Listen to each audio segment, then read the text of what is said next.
Thank you. Excellent. Thank you so much, Sarah, and thank you everyone for attending today. We're thrilled to be able to have this opportunity to talk with you all today. So as Sarah mentioned, we work for the Fairfax Falls Church Community Services Board. We work in wellness, health promotion, and prevention.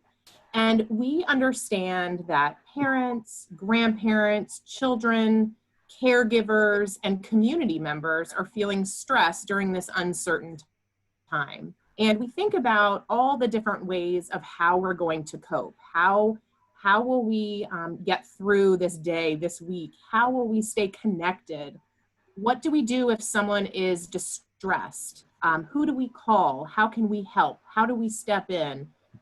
So this presentation is going to address some of these topics, and we'll also provide resources, and then Sarah will also have some resources that will be available at the end of the presentation. At some point.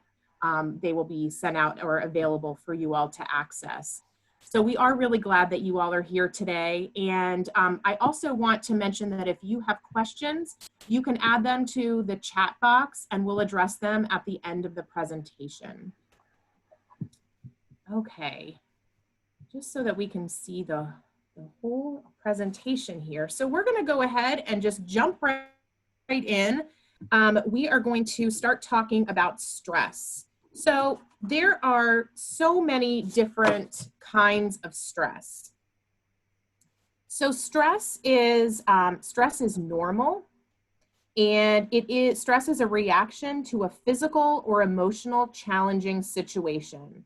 So we have positive stress. Positive stress is good. So if it's your first day of a new job, or you have a big report due, or if you have a big job that you're doing, that you're volunteering for, that if you're nervous about that or stressed about that, I always say that that just is a good thing because it means that you actually care about it and you want to succeed.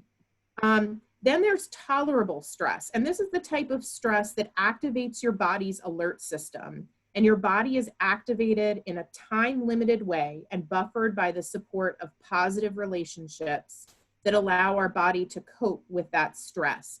So if someone has a severe injury or the loss of a loved one, you're able to lean on those positive relationships and get that support that you need to get through that stressful time. So even though it's difficult, it is tolerable and you can lean on those supports.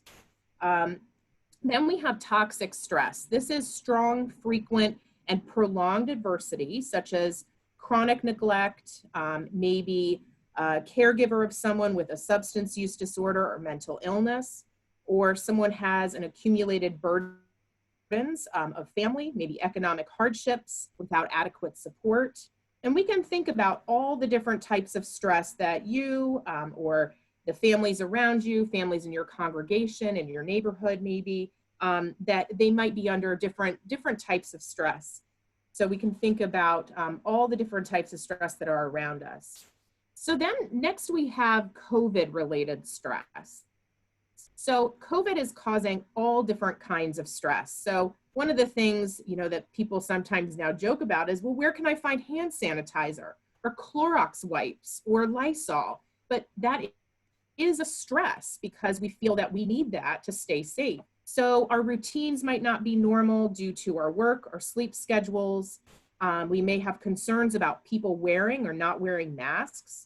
We're worried about our livelihood, our job security. There's also secondary stress that others around us feel, which then can transfer onto us.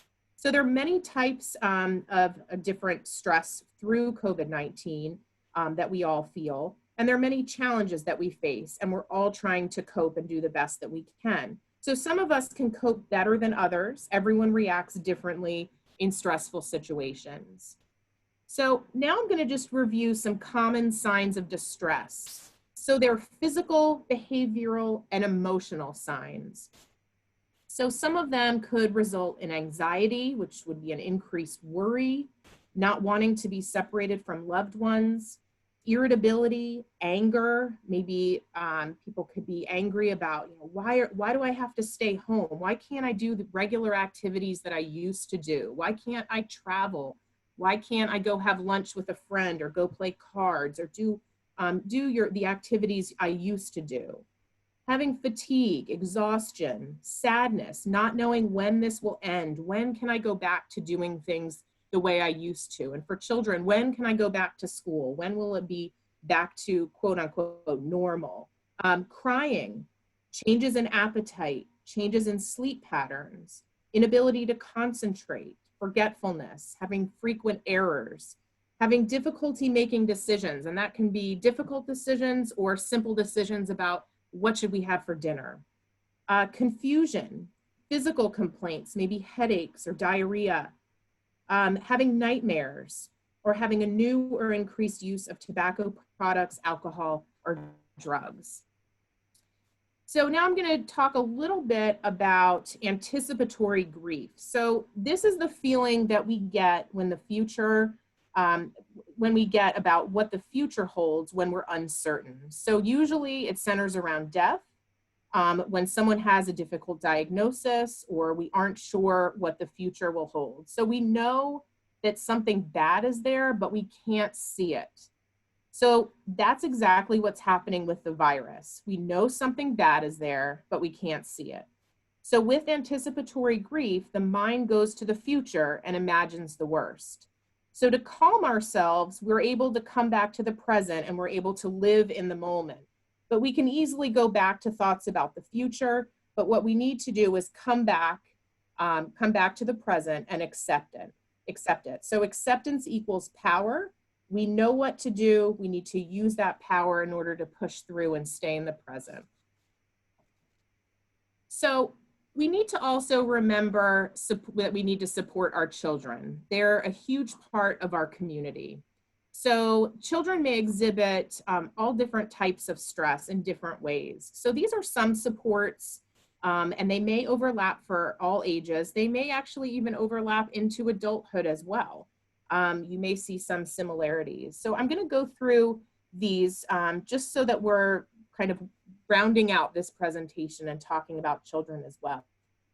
So infants may be crankier, they may cry more or want to be held. Younger children may revert to old behaviors like bedwetting, being frightened if they're separated from their parents, having tantrums, difficulty sleeping, or changes in appetite. So for infants to age 3, we can help them by focusing maybe on their breathing. So we could have them pretend to blow bubbles slowly, or pretend to blow out birthday candles, just so that they can focus on their breath. Then for the 3 to 6-year-olds, so that's kindergarten, first grade, so we're getting into elementary age, we need to remember to be patient, provide reassurance, let them know that they're safe and they have what they need. Avoid the news if possible, and make sure that you maintain routines, having 3 meals a day, snacks, having consistent bedtimes, and encourage them to express their feelings. And this could be not only through talking, but through drawing or playing, anything like that, anything to help them communicate. So now we'll look at ages 7 to 10. So this is all elementary school age. And older children might feel mad, sad, or afraid. They may want to talk about what they're hearing. They might not want to talk about it at all. They may have trouble concentrating. They may cry or whine or have aggressive behavior. They may want to even be around you more, kind of hungry for more attention. They may have sleep or appetite changes, and they may even lose interest in some of the things that they used to do. So how can we help? So again, we want to be patient, assure them that they're safe, let them express their feelings, and let them know that it's okay to feel upset. This would be a great time to teach them coping mechanisms, and let them know that even adults use coping mechanisms when they're feeling stressed. So it's a great time to model that. You do want to encourage time with friends, whether it's virtual or you're having a socially distant play date outside or whatever you decide. Exercise and encourage conversation. It's just so important that that link to communication is always there. So now we'll look at preteens and teenagers. So they may act out, they may feel overwhelmed with different emotions. They may not want to talk about it. It might lead to arguing, worry or sadness, unhealthy eating habits or sleep habits, trouble concentrating, the use of alcohol, tobacco, or other drugs, a decrease in energy, and isolation. So I do want to just touch base about the sleep habits. So what we don't want students to do is a day-night reversal. And this can really connect with adults as well. We don't want people to have a day-night reversal to avoid family or avoid doing regular chores around the house, because this really does create a disconnection with family, and it can lead to isolation. So what we want to do is for parents and family members to have reasonable expectations and let them know, we want you to hang out with the family. We understand that you want to stay up late or you want to sleep in, but we need to have a healthy balance. So we just want to make sure that that reversal doesn't occur so that the isolation doesn't sink in. So how can we help? So we do want to encourage communication and discussion with peers and family, and let them know that they're not alone and you're there to help. You do want to encourage connection with friends and family. Again, having game nights, movies, dinners, whatever it is to stay connected. And then again, encouraging that routine. So now supporting children with special needs. So children with special needs may need extra reassurance as well as additional explanations about why their routine has changed. So keeping a routine is helpful to maintain consistency, and maintaining connections to special needs support and also other activities are very helpful too. Anything that can be done to help cope is extremely beneficial. So now we'll talk a little bit more on the positive side. We'll talk about protective factors. So protective factors are the supports and behaviors that act opposite to risk factors, like a stressful event. So we'll go into some examples of some positive protective factors. So we all need as many protective factors as we possibly can. The more protective factors that we have, the better. So we'll go into a list here. So we have high self-esteem, good problem-solving skills, and for adults, this is again another thing that we could model to them for them to see. Feeling in control of our own lives. So for children, we want to make sure that they have choices. For adults, we want to make sure, do they need to get rid of clutter in their house? Do they need to get out and exercise? Do they need to do something to make sure that they feel in control of their own lives? Avoiding substances and having a consistent home family routine. So making sure that everybody is, doing what they need to do. Maybe it's family dinners, exercising, but that consistent routine for anyone, children into adults, making sure that they have that consistency. Having parental support, monitoring activities, so youth activities as well as adult activities, making sure are they able to go out and do what they need to do? Do they have that access to explore and have fun and have that positive interaction with others? Regular school attendance, and this is also for work attendance. So for school, it would be regular school attendance and academic performance. This doesn't mean that students are getting straight A's. It just means that they're showing consistent, they're showing consistent effort, because we want to make sure that they care, that they're involved, that they're connected. And it's the same with parents and adults. We want to make sure that they're attending their job, that they are connected, that they're showing effort within their job. Also feeling close to at least one adult, and this is for children as well as adults, making sure that people are connected in their lives. So for a student or a child, are they connected to a teacher, a neighbor, a parent, another family member? And for adults, are they connected with someone at work? Are they connected to friends at church, friends in their neighborhood? So making sure that that connection is there, that is a big protective factor. And then having healthy practices, getting enough sleep, eating well, exercising. And again, I can't say it enough, just connecting with that daily routine. And also having open communication. When we have open communication, people feel, you know, excited. People feel that connection to the other because they feel that they can talk to them about anything, ask questions. And there are really three important times to increase protective factors. So it's really in the morning when people wake up. It's after school or after a job or after a volunteer, volunteer opportunity, or at bedtime. So talking with them, talking with friends, family at these times increases the person's self-esteem and they feel extremely supported.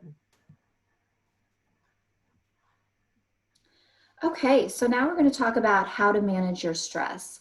And with managing stress, it is important to be realistic with our expectations of self and others. We need to set realistic daily goals, set limits for yourself and with others, have boundaries. You're not going to be everything to everyone, and that's okay. It's not realistic for a parent with a child at home to maintain their usual level of productivity. Think about what can be reasonably accomplished in a day, especially during COVID-19. Decide what recommendations and ideas are practical for you in your certain situation. Maybe working from home in the morning is not ideal for your family's schedule, so you may be able to adjust your work schedule or shift the times a little. Just remember to be kind to yourself and that you're doing the best that you can.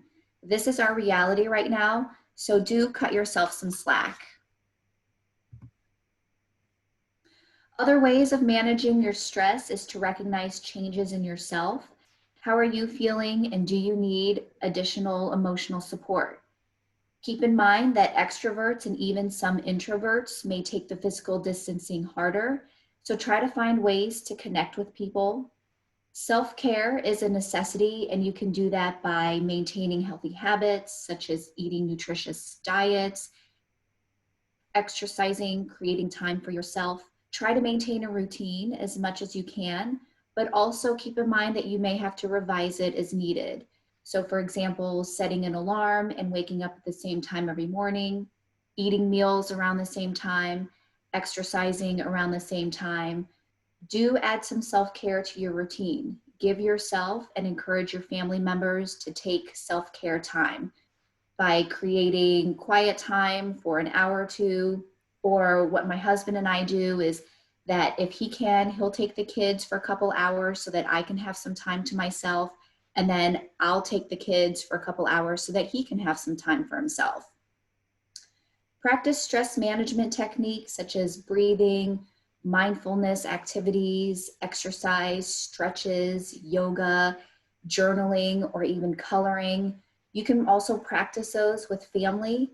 You could go for walks after dinner or do a family bike ride, have family game night or family movie night.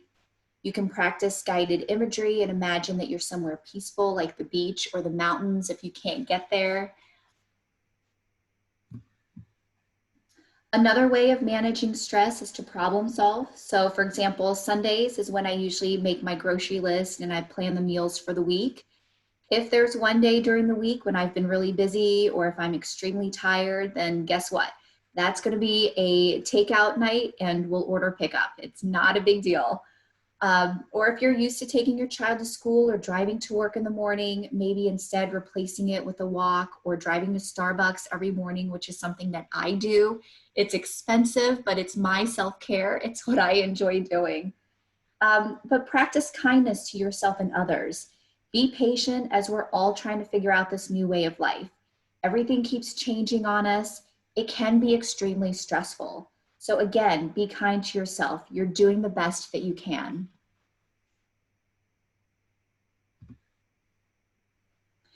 With everything that's going on, we do need to remember to be mindful of others and to check in on people by calling or doing a Zoom meeting so that you can see each other. Be compassionate and patient if someone is struggling. Consider the person's age, gender, and cultural background. Pay attention to their communication, their verbal and nonverbal.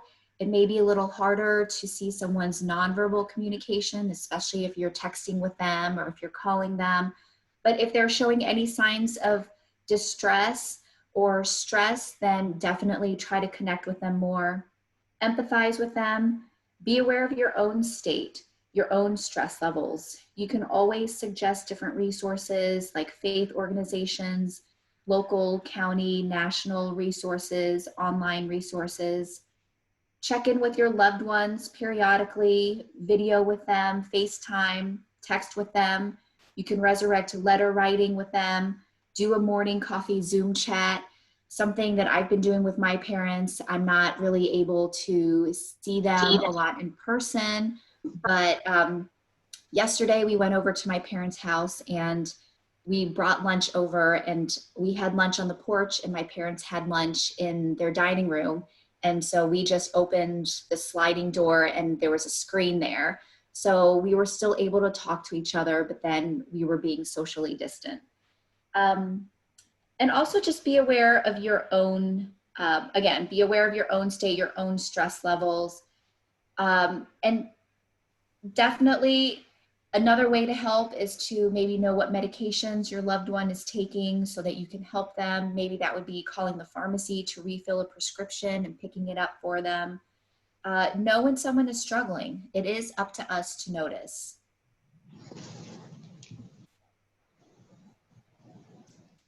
So Test Your Mood is a free, confidential, and brief online screening for a variety of mental health issues.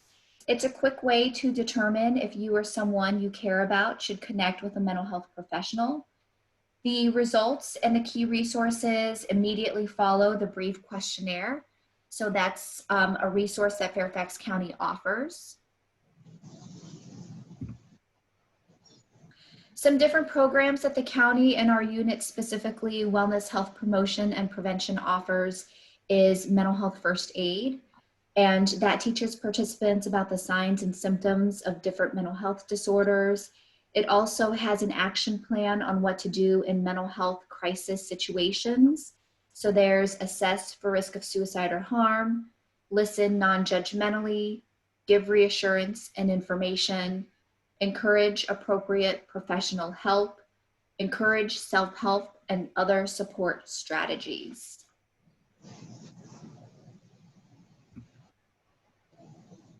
The county also offers the myStrength app that anyone can download, and it is free. It's a safe, secure, and personalized set of tools to help support your mind, body, and spirit. It has contents for both youth and adults, and you're able to track your health, activities. Some of the topics include sleep, anxiety, substance use, loss of a loved one.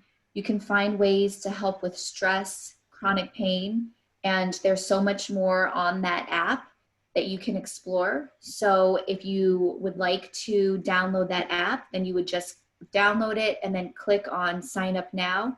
And then you would enter the access code CSB community. And we are going to view a short video on the myStrength app. We all struggle from time to time. myStrength is here to help you through it. It's a resource offered by your provider.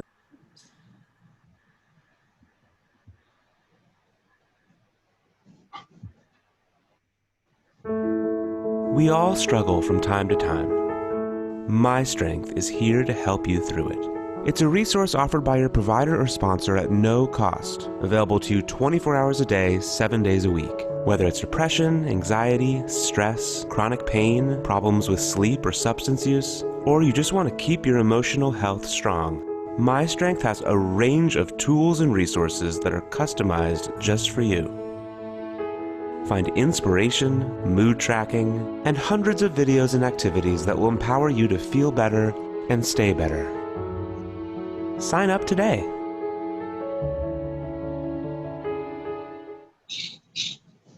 So this is a wonderful app. Again, if you'd like to download it, it's the myStrength app.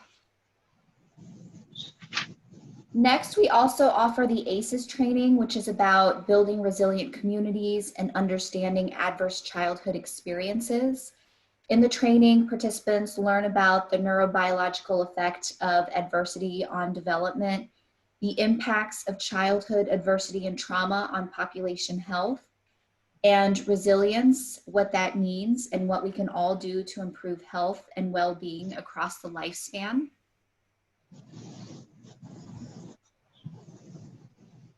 This is another resource that the county offers. You can find a monthly calendar that has tons of ideas for self-care and activities for every day of the month. You can find it on the CSB webpage, or if you like the CSB webpage, the CSB Facebook page, you can find it on your news feed. Katie is the person who's created these monthly calendars with all of these really fun ideas that you can do for yourself or someone else. So we do encourage you to look for them every month.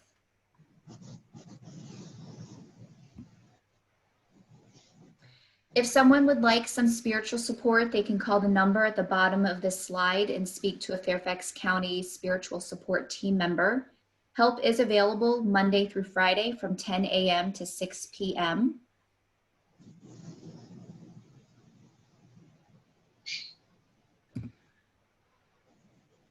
Through Fairfax County Department of Family Services, there is a parent support line available to help answer parenting questions, and they also have it in Spanish.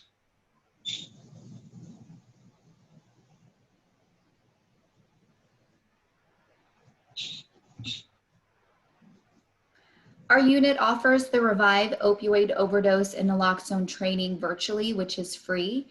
I know that one of our colleagues will be facilitating this training in a couple weeks for you all. We could always set up customized trainings in the future for groups, or there are open enrollment trainings that we offer weekly.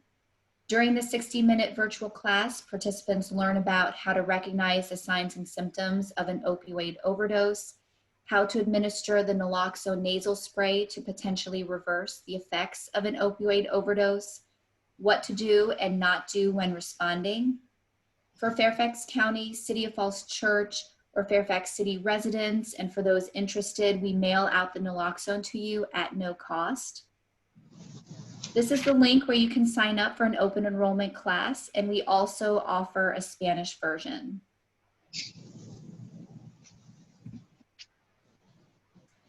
There's also the Lock and Talk initiative. This is a program that encourages individuals to lock items such as medications and guns to prevent someone at risk from using it as a means for suicide. It also encourages community conversations and awareness around mental health, preventing suicides, as well as promoting responsible care of lethal means. If you're interested in a lockbox or getting a couple of them, you can contact us directly, or you can go to our website.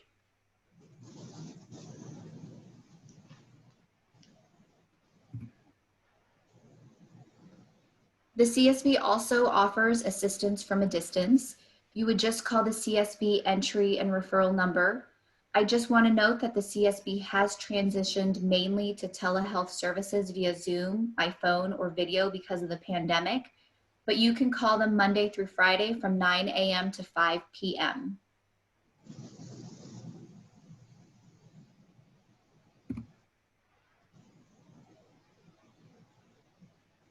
Just remember that help is available.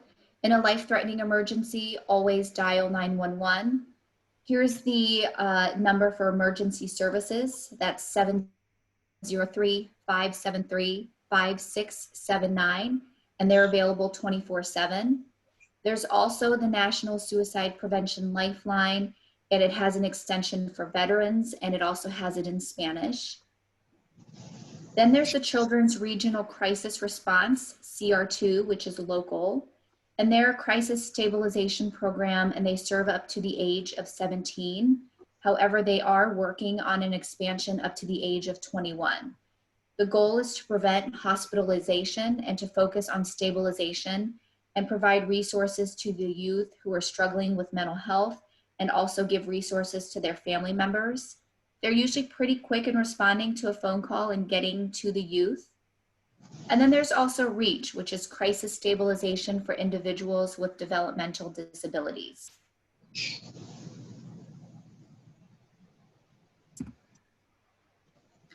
All of these resources can be found on the Fairfax County CSB website, and we will also be providing Sarah with all of these resources as well, so you can always contact her, or please feel free to contact us. We do want to leave you with this quote because we know that this is a really difficult time for all, and everyone is trying to do the best that they can. So we must find meaning not in the loss, but in our response. Meaning is what we do next. Through this pandemic, we have learned to leverage technology. We've reconnected with family and friends. We have continued to work, exercise, and attend school from home. We've improvised birthday parties and celebrations.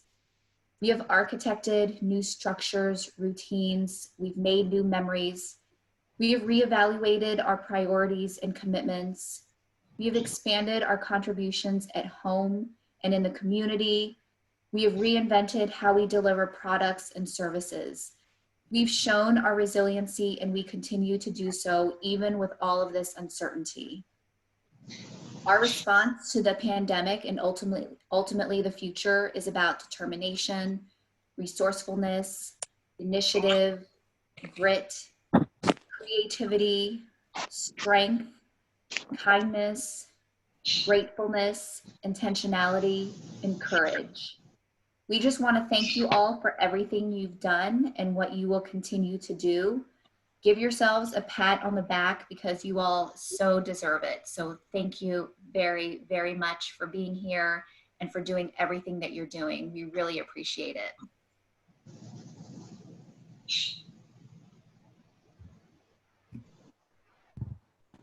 Here is our contact information. Feel free to contact us, email us. Also, like I had mentioned, we will be giving Sarah all of our resources, so you don't have to take notes or jot everything down.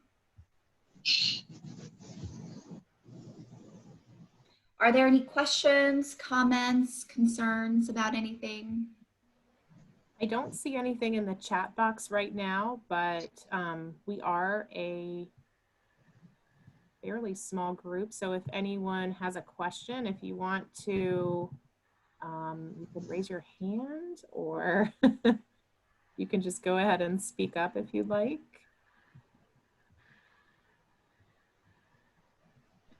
What types of things would people be calling the CSB entry and referral services for?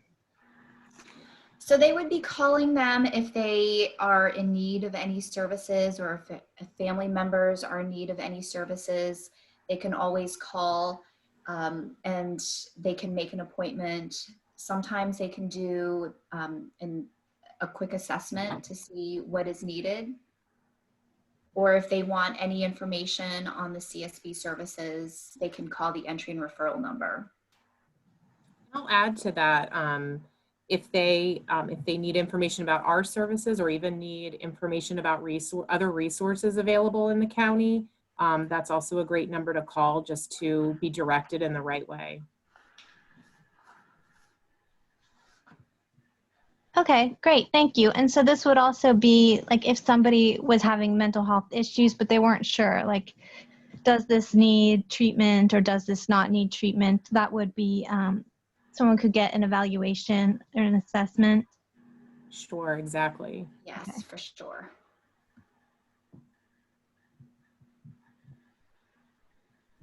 Lori? Hey, I just wanted to thank Sarah, especially for introducing us to you, and to thank you all for what you're doing and this excellent presentation today. I really enjoyed it. It was a really nice sort of a whole of sort of what we're all kind of living through together. And it was really nice to see some of the things that we're doing with our own family are like a good reinforcement, like we're on the right path. But I really loved your slide at the end, because it, you know, it does kind of sum up a lot of hope, I think, for staying on the right path and making it through this crazy time together. I know when it first started, I tried to do a sort of one pager that I put on our kitchen counter, and it said I set up goals for the pandemic when we thought it was going to last 2 weeks. Remember that? I have a daughter who came to live with us for 2 weeks, and as she described, she left her house in New York City just as the city was closing down at the end of March, and she brought with her 2 weeks of clothing that was all winter, and suddenly it became spring and summer. And she had nothing left to wear. But anyway, when we locked down for those 2 weeks, we set goals like stay healthy, stay safe, you know, try to exercise every day. And then some tasks to sort of keep busy as we were all able to still work at home, et cetera. But it really is good to hear from you kind of how to stay on the right path. And I really just appreciate what you're doing. And I had not been aware of your services. And I want to thank Sarah for bringing them to our attention. This has really been a fantastic use of my Sunday morning. So thank you. Great. Thank you for attending. We appreciate it. The more people who know about all of our services and can share that information with others is great. That's why we do what we do. I have to say I'm very grateful that we live where we do. I found out about CSB through first aid training. I found out about that through a League of Women Voters, is how I ended up in the first aid training. And it is just astonishing, all the resources that we have available to us, and trying to get the word out to other people is of such importance. And I do have a little question that on the board, I saw something about 5-finger breath. What is 5-finger breath? It was one of the relaxation things or something, or a stress reliever. Can someone tell me what a 5-finger breath is? So the 5-finger breath is when you would do that with maybe even little kids, and you would just use your fingers to do the breathing with them. Okay. I was just curious. Yeah.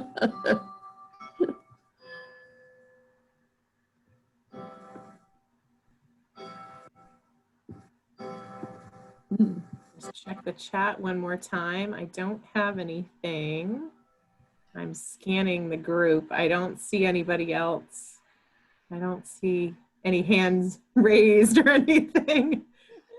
Katie and Berkeley, thank you so much for this presentation. And I am, again, I echo Lori's response. Just very helpful summation of some of the things, very practical things that we can do to keep ourselves on the right track, and also to affirm the things that we already may have been doing that we didn't realize were really great tools. And I am excited that I recorded this. I'm going to put this out so that folks can see the resources. I encourage everyone who has attended today to spread the word of CSB and the resources that they have.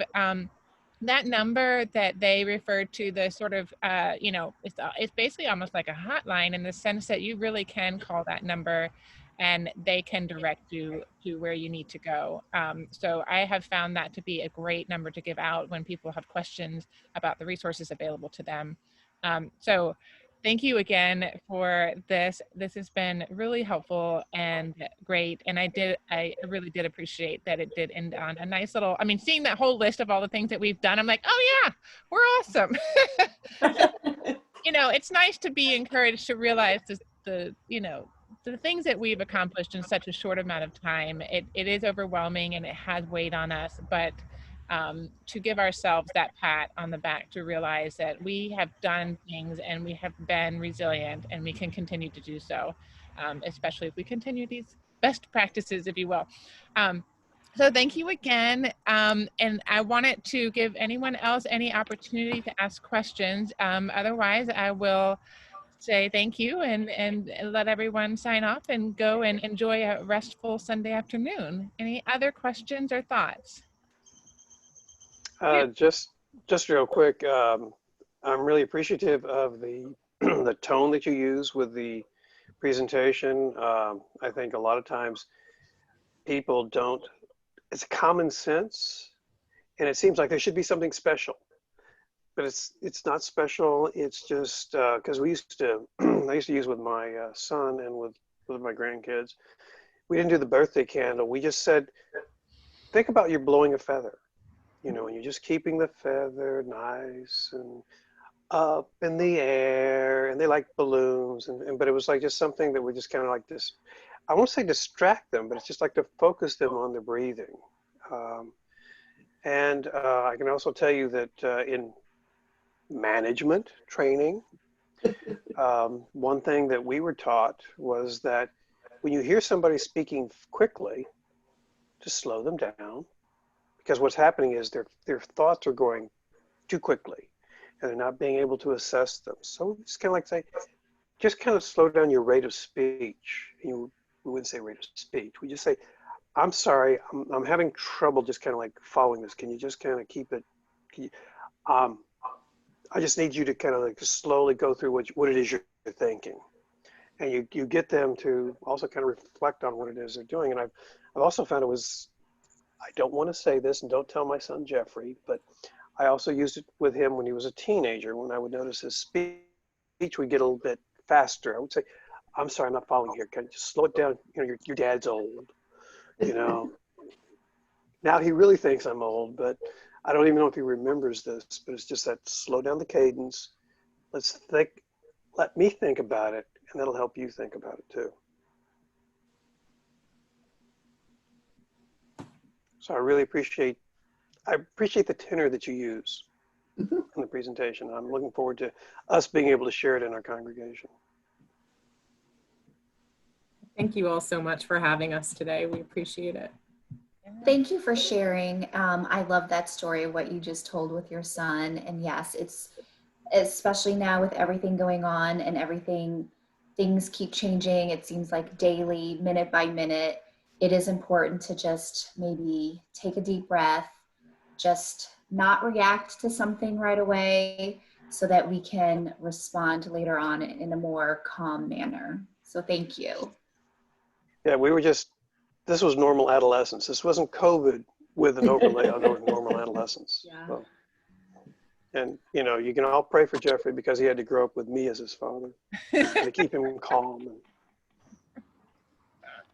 It sounds like he has a wonderful father. He's learned to appreciate me more, but I'm glad he now feels this need to take care of me, so I'm good with that. Alrighty, if there are no more questions or thoughts, then I would like to say a last thank you. And for those of you who are on the Facebook group, look forward to seeing me record or post the recording and everything. And then I'll try to do it on the website as well. So yes, thank you. And that's it. Everybody have a nice rest of Sunday afternoon. We'll see you all later. All right, thank you. Bye. Thank you so much. Happy Sunday. Same to you. Bye-bye.